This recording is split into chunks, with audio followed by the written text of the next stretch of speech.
ก็รู้กับช่างทีนะครับมาดูงานทำสีซาวนะครับโอเคก็คือโอ้แล้วนะครับนี่คือพ่นสีรองพื้นนะครับก็คือเราพ่นนะครับก็คือจะเก็บรายละเอียดอีกทีนึง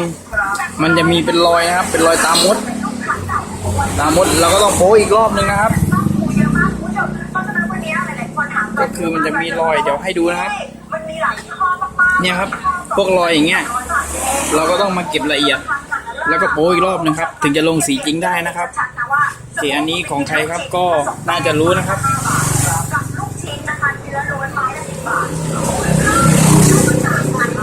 มาอีกอันหนึ่งนะครับอันนี้ก็